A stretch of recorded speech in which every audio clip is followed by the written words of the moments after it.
때는 기원전 49년 내란이 로마 제국을 휩쓸었다. Because Rome is so powerful, it dominated the Mediterranean world. 폭동은 가까운 이집트까지 번졌는데 10대 소녀가 왕좌에 앉아있던 신비의 고대 왕국이었다. 소녀는 고대 역사를 좌지우지하는 중심인물로 성장한다.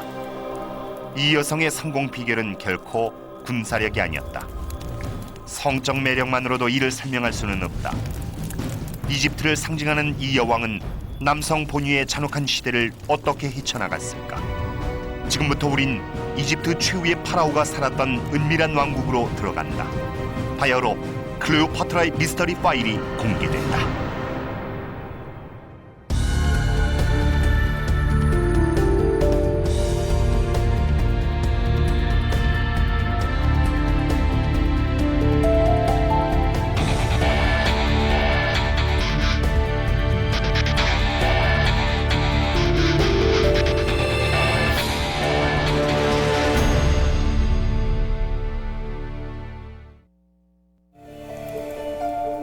클레오파트라 여왕의 애정사는 2000년에 걸쳐 무수한 그림과 희곡, 영화에 영감을 부여했다.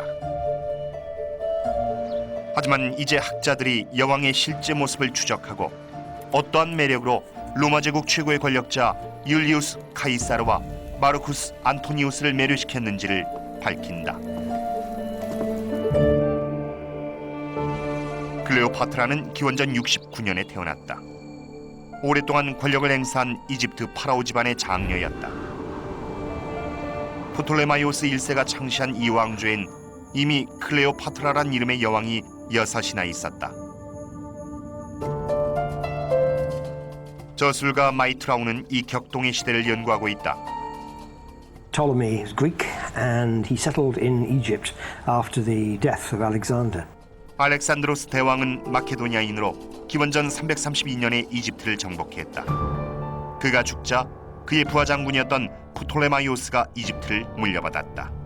And from that began the Ptolemaic dynasty, which lasted for 300 years. 클레오파트라의 나이 18에 부왕은 사망했다.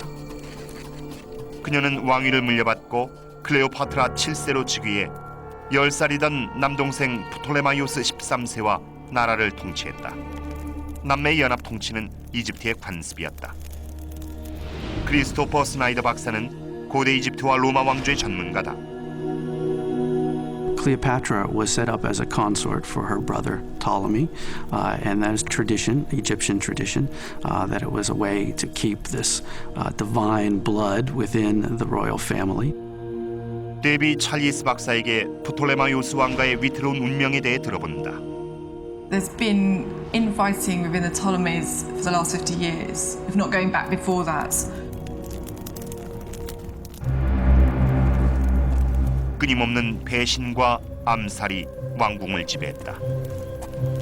클레오파트라의 아버지는 타살당하지 않은 몇 안 되는 왕이었다. 하지만 10대의 여왕을 기다리고 있는 것은 외세의 위협이었다. 지중해 건너 북쪽 땅엔 무서운 팽창력으로 역사를 뒤흔든 로마 제국이 자리하고 있었다. It dominated the Mediterranean world 2,000 years ago, and the Romans, of course, were incredibly pushy, aggressive, adventurous, and they took their civilization as far as they could to the west and as far as they could to the east, which included Egypt.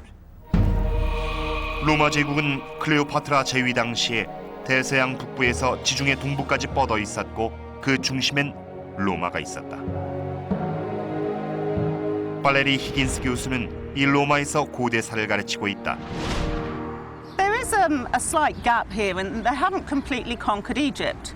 They've conquered some of the outer territories of Egypt, but they haven't conquered Egypt itself. But Egypt is progressively being brought into the Roman sphere of influence. 로마는 이집트의 경제를 쥐고 있었다. 클레오파트라의 3대 왕들은 권력 싸움의 기반을 마련하기 위해 로마에서 거액을 빌렸다. If you were trying to keep in power, like Ptolemy XII, Cleopatra's father, and you wanted to borrow some money to basically pay some troops or to borrow the Roman troops, then you'd take a massive loan out from Rome. 다행히 이집트는 신용도 높은 고객이었다. Egypt has grain. And remember, the rulers of Rome have got to keep their people happy. And one obvious way of doing it is with food and plenty of it. 이집트의 비옥한 땅은 욕망의 근간이자 안전 보호 장치였다. If you were to make Egypt a full province, you would have to give it a governor. A Roman governor who could, with all the wealth that Egypt had behind it, could actually challenge the leadership in Rome. If you can keep the native ruler on the throne, a native ruler who is actually a client king, then you've got the best of both worlds. 동생 프톨레마이오스 13세가 그런 속국의 왕이었고 클레오파트라는 왕비였다. 로마는 돈을 벌었다. 하지만 이 아슬아슬한 평화가 언제 무너질진 알 수 없었다. There had been meetings in the Senate about whether Rome should take over Egypt. 클레오파트라가 즉위하고 불과 3년 만에 이집트의 권력 다툼이 심화되자 로마의 절대 권력자 율리우스 카이사르는 개입의 빌미를 얻게 됐다. Ptolemy XIII had advisors who kind of instigated a rebellion or a disagreement between the two, and Cleopatra was kicked out. 클레오파트라는 목숨을 구했지만 망명을 택해야 했다. 카이사르는 여왕과 동생의 불화를 중재한다는 명목으로 군대를 이끌고 이집트에 입성했다. 퇴위된 여왕은 카이사르를 자기 편으로 돌리는데 마지막 희망을 걸었다. 하지만 클레오파트라에겐 카이사르에게 내줄 만한 것이 오직 한 가지밖에 없었다. 바로 그녀 자신이었다. 팻 브라운은 클레오파트라의 삶과 죽음을 연구해왔다. So the story goes that in order to meet Julius Caesar, she was put into a carpet and rolled up, and they carried her into the palace and then unrolled this in front of Julius Caesar, and out came Cleopatra. 로마 역사가 플루타르크는 카이사르가 클레오파트라의 재치에 반하고 매력에 사로잡혔다고 기록했다. Julius Caesar stayed in Alexandria and was forced into a civil war between Cleopatra and her brother, and he did put himself at great physical risk. And many of his friends were wondering why he was involved in this sort of local conflict. 카이사르는 내란에 본격적으로 개입했고 그의 군대는 이집트 군대와 교전했다. 이 와중에 클레오파트라의 숙적이자 동생인 프톨레마이오스 13세가 사망한다. 하지만 카이사르는 이집트를 점령하는 대신 클레오파트라에게 돌려주고 또 다른 남동생인 프톨레마이오스 14세와 공동으로 왕위에 올린다. 클레오파트라는 나라를 지키고 다시 왕좌로 돌아갔다. 막강한 절대 권력자에게서 나라를 지켜낸 비법은 여전히 역사학자들의 수수께끼로 남아있다.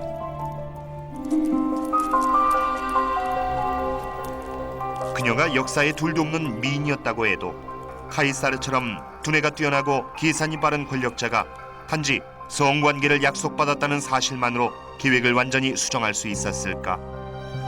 이는 귀중한 영토와 정치적 입지를 포기하는 것은 물론 목숨까지도 내놓는 결정이었다.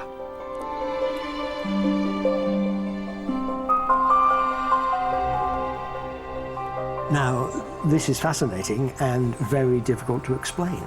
It can't just be a pretty face. There must have been more than just a physical charm. 최근엔 클레오파트라의 미모 이면에 숨어있던 다른 매력을 밝히기 위한 연구에 초점이 맞춰지고 있다. I think something's often overlooked is how intellectual Cleopatra was. Cleopatra spoke Greek and Egyptian, but also languages like Aramaic and Syriac. She was a very well-educated young woman, and it would come to serve her well as Queen of Egypt. She was a scientist, she was a philosopher. She could debate with the finest Greek minds. She was also undoubtedly the richest woman in the Mediterranean world. And people like Caesar liked that. 그때까지 클레오파트라는 장점을 활용해 나라의 주권을 지켰고 율리우스 카이사르를 유혹하는 성과를 거뒀다. 그는 로마 제국이 지배하던 세계에서 절대적인 권력을 가진 인물이었다.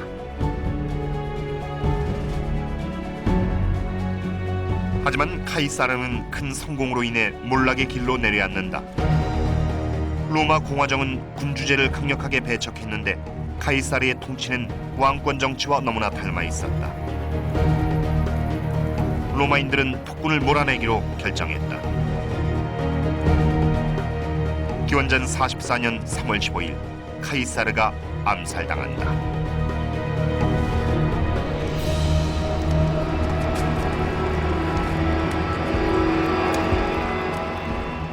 After Caesar was murdered, Cleopatra was in a terrible situation. She had nobody there to support her anymore. 로마 제국은 다시 분열했고 얼마 후 다시 내란에 휩싸인다. 이제 카이사르의 수양아들이자 후계자였던 옥타비아누스가 로마에 혁혁한 공을 세운 권력자 마르쿠스 안토니우스와 정면으로 충돌한다. Octavian and Mark Antony were two very different individuals. Octavian was not a soldier. He was an astute politician, a very careful and very modest man. Antony was a larger-than-life figure. He was a great soldier, a great lover, a great friend to many of his fellow soldiers.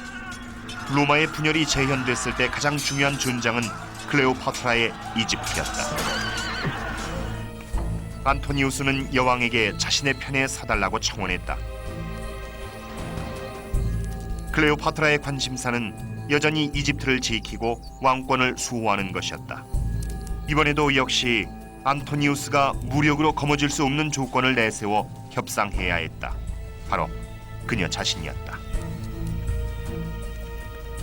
클레오파트라는 또다시 세계 최고의 권력자를 유혹해야만 했다.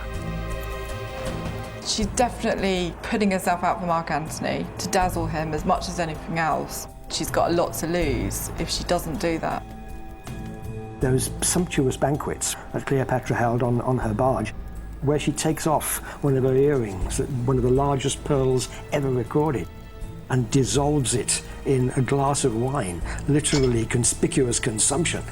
This is something that overawed the Romans, the sheer opulence of it all. 클레오파트라는 안토니우스를 유혹하기 위해서 폭음과 폭식이 만연하는 사치스러운 연회를 준비했다. 넘치는 부와 호사스러운 만찬의 향연은 사람을 흥분시킨다. 이는 역사와 문화를 초월하는 보편적인 반응이다. 루시 브라운 박사는 뉴욕 대학교에서 피실험자에게 성적, 금전적 그리고 음식으로 자극을 주고 그 뇌를 촬영하는 테스트를 실시했다. And what we'll look at is the change in his brain activity in different regions, and we'll extrapolate from that the different brain systems that are involved. Yeah, that's good. Perfect. Great. 브라운 박사의 연구 결과를 보면 성적 자극을 받은 뇌는 음식과 돈을 약속받았을 때와 유사한 반응을 보인다. 이러한 자극이 만드는 깊숙한 신경학적 효과는 문화와 세월의 흐름을 초월하는데 2000년 전에도 똑같이 작용했을 것이다. Keeping the reward system active is what Cleopatra was doing by providing all of these wonderful contexts for Caesar and Mark Antony.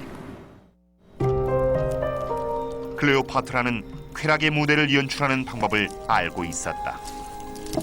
It's all carefully planned. She uses her money, she uses her sexuality. Everything is orchestrated. The hair, the dress, the perfume that she uses, and all of it is very calculating. 하지만 역사학자들은 클레오파트라가 카이사르와 안토니우스를 유혹한 방식에서 특이한 점을 발견했다. 마법의 매력을 지닌 동쪽의 요불한 것이 그녀의 대표적인 이미지다. 로마인도 이집트인들처럼 파라오가 인간의 형상을 한 신이라고 믿는 것이 가능했을까? 만약 안토니우스가 이집트의 왕이 신성하다고 믿었다면 분명 자신이 살아있는 여신과 성적인 교감을 나누고 있다는 사실도 알았을 것이다. They believed in gods and goddesses. They were real. 로마인은 신의 가호를 얻기 위해 정기적으로 의식을 올렸다. And here we have an Egyptian society with tremendously powerful gods who have been around forever, it seems. 당시의 이집트는 이미 찬란한 고대 문명을 이룩한 나라였다. 당시의 로마인은 현대인의 시선으로 이집트를 바라봤고 피라미드 건축을 신비하게 여겼다. 이 수십억 톤의 구조물은 로마인들에게도 불가사의로 받아들여졌던 것이다. 신앙심이 깊었던 당대 로마인들은 이집트의 신비한 역사와 클레오파트라 여왕을 수호해주는 이국의 신들을 경외했을 것이다. We think in terms of hawk heads and crocodile deities. They are frightening. There is that kind of supernatural malevolence somehow, I think, from Egypt. 로마인에게 이집트는 신비하고 이국적이며 두려운 나라였다. I think it was scary. I think we have to imagine that most people in the ancient world were what today we would call superstitious. 플루타르크는 클레오파트라가 안토니우스에게 스스로를 선물하면서 그의 신앙을 조종했다고 기록했다. She appears before him as the female goddesses of both Egypt and Greece. Isis, who's the goddess of fertility, the greatest goddess in the Egyptian mythology, is fused with Aphrodite, the goddess of love. 일박자들은 이것이 성적 환상을 위한 역할극이 아니라 안토니우스가 클레오파트라를 초자연적 존재로 바라보는 계기가 됐다고 주장한다. 로마인의 심리적 종교적 태도 깊은 곳에서 그 증거가 발견된다.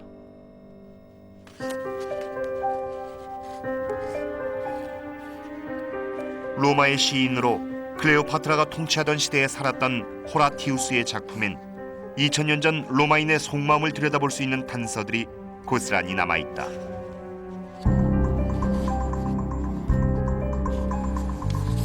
라틴어 학자 폴 그윈 박사는 클레오파트라의 안토니우스 유혹 장면을 묘사한 호라티우스의 시를 연구하고 있다. Horace writes in such a sophisticated way. There is not one word in any of his poetry that is not thought about, that is not placed with care and attention. 그윈 박사는 클레오파트라를 묘사하기 위해 신중하게 고른 몇 개의 단어를 찾아냈다. We see her as, in the very center of the poem, a fatale monstrum. Now, how you translate the word fatale monstrum is always difficult. Both the words separately have religious connotations. Fatale means death-dealing, fatal in the sense that it's fateful. Monstrum is something to be admired and wary of, and also at the same time a monster, something that's out of the ordinary. 호라티우스는 클레오파트라를 몬스트룸이라고 표현했다. 몬스터란 단어의 어원으로 그녀를 비범하고 이국적이며 생경한 존재로 봤다는 뜻이다. In terms of whether Mark Antony believed he was sleeping with somebody divine, I think it's so difficult for us to think like that, given we're so rational now. It's very tempting in our modern cynical world to think that key players like Caesar, like Mark Antony, were above such things. That they were actually very hard-bitten, very cynical, very clever, and merely paying lip service to all that. I don't think that's true. I think that's to misunderstand what the ancient world is all about. They were brought up to know nothing else. 연구가 계속될수록 카이사르와 안토니우스가 클레오파트라를 진짜 여신으로 믿었을 거란 증거들이 나왔다. 그녀의 성공에 없어선 안 될 전제였다. I think we're looking at a combination of factors here. You've got her sense of physical presence, her beauty, which would have been accentuated by makeup and clothes and hairstyle and so on. You've got her ability to speak umpteen languages and to entertain. You've got her sexuality. You've got her power. She was pharaoh of Upper and Lower Egypt. Put that lot together and you have got something that adds up to a charm. Factor in this woman is a goddess, and I think that to people like Caesar, to people like Mark Antony, this would have been enormously powerful. 안토니우스를 유혹하면서 연합이 성립됐다. 안토니우스는 이집트의 부를 얻었고 클레오파트라는 목숨과 왕위를 지키고 이집트의 독립 주권을 지켜냈다. 이집트의 부와 식량을 기반으로 클레오파트라와 안토니우스의 연합 군대는 한동안 적 옥타비아누스의 군대를 저지할 수 있었다. 하지만 대가는 무엇이었을까?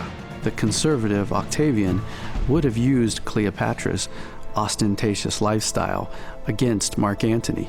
He would have, back in Rome, been trying to convince the Roman people that the solid soldier Mark Antony was being seduced by the evil temptress from the east. 결국 로마인은 안토니우스에게 등을 돌렸고 안토니우스는 이집트의 지원에도 불구하고 로마의 막강한 군사력과 맞서 싸울 수 없었다. 기원전 30년 8월 1일 39살의 클레오파트라는 안토니우스와 함께 로마에 항복한다.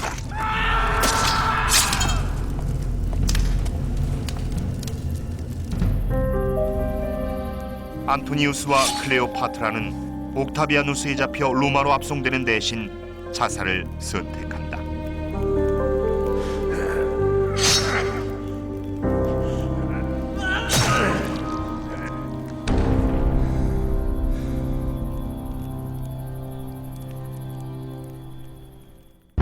옥타비아누스는 이집트를 차지하고 로마에서 직접 통치했다.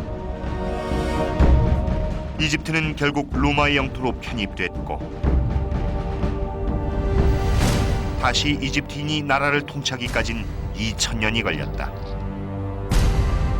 결국 마지막 여왕은 죽었지만 예상보다 훨씬 오래 왕좌를 지켰다. Having both Julius Caesar and Mark Antony as lovers enabled Cleopatra to both hold on to power and to extend her power for many years beyond what any Egyptian woman perhaps had ever done. 클레오파트라는 세상을 떠났지만 로마인들에게 남긴 인상은 너무나 강렬했다. 점령한 적국의 이미지를 지우는 것은 고대 사회의 전통이다. 그리스의 작가 플루타르크는 옥타비아누스가 안토니우스의 동상은 파괴하라고 명령했지만 클레오파트라의 동상은 남겨두도록 했다고 적고 있다. 옥타비아누스는 이집트의 약탈품을 챙기고 클레오파트라 초상을 요란하게 장식한 뒤 승전보를 울리며 로마 곳곳을 행진했다. 플루타르크는 옥타비아누스가 클레오파트라의 동상을 지켜달라는 뇌물을 받았다고 했다. 혹시 옥타비아누스도 현재를 살아가는 우리들처럼 클레오파트라가 이집트인의 숭배를 받는 여신이며 매혹적인 전설의 여왕이라고 생각했던 것은 아닐까?